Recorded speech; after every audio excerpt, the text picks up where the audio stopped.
Sir అంటే ఇంకొక doubt ఉంది. అంటే బేసిక్‌గా ఇప్పుడున్న పరిస్థితుల్లో చాలా డౌట్స్ ఉన్నాయి. ఫ్లాట్ కొనడం బెటరా? లేదా ఇండిపెండెంట్ హౌసా అనే ఒక డౌటు. ప్లస్ అలాగే ల్యాండ్ మీద ఇన్వెస్ట్ చేస్తే బెటరా అనేది. మీరేం చెప్తారు దానికి సజెషన్? అంటే ఎట్లా అంటే ఇప్పుడు ల్యాండ్ మీద ఇన్వెస్ట్ చేస్తాం. ల్యాండ్ ఏంటంటే పెరిగినప్పుడు పెరుగుతుంది కానీ ఎట్లాంటి రిటర్న్స్ రావు. రైట్. రెండోది రింగ్ రోడ్లో హైదరాబాద్ రింగ్ రోడ్ ఓవరాల్ లోపల కనుక మనం ఏదైనా ప్రాపర్టీ పర్చేజ్ చేయాలంటే 50 లక్షల లోపల ఏ ప్రాపర్టీ రాదు. వచ్చినా కూడా టెనెంట్ హెడేక్ మళ్ళీ మనదే, మెయింటెనెన్స్ హెడేక్ మనదే.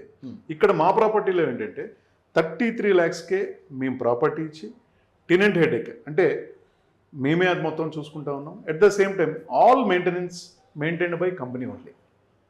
ఎంటైర్ మెయింటెనెన్స్ మొత్తం మీరే. ఎస్, అక్కడ ప్లంబింగ్ ప్రాబ్లం కానీ, ఎలక్ట్రికల్ ప్రాబ్లం కానీ, ఏసీ ప్రాబ్లం కానీ టోటల్ కూడా అంతా కంపెనీ చూసుకుంటుంది. అట్ ద సేమ్ టైం వీళ్ళకి ఎట్లాంటి మెయింటెనెన్స్ ఛార్జెస్ ఓనర్కి లేకుండా వాళ్ళకి ఇచ్చే రెంట్ 20,000 రూపీస్ అనేది వాళ్ళ అకౌంట్లో బై 3rd to 10th మధ్యలో వస్తుంది.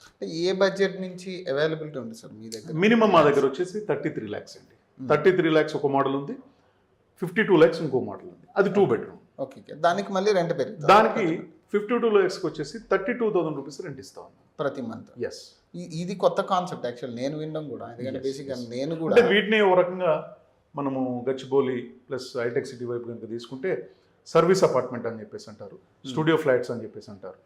ఇది కూడా అట్లాంటిదే.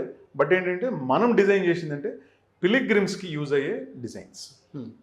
అంటే మీరేం చెప్తారంటే మిడిల్ క్లాస్కి అందుబాటులో ఇప్పుడు ఉందంట? ఎస్, మిడిల్ క్లాస్కి 100% అందుబాటులో ఉంది రియాలిటీ. ఎందుకంటే ఇప్పుడు కొంత కరెక్షన్ జరిగింది కాబట్టి నిజంగా ఎవరన్నా ఇన్వెస్ట్ చేయదలుచుకుంటే మాత్రం this is the best. Right.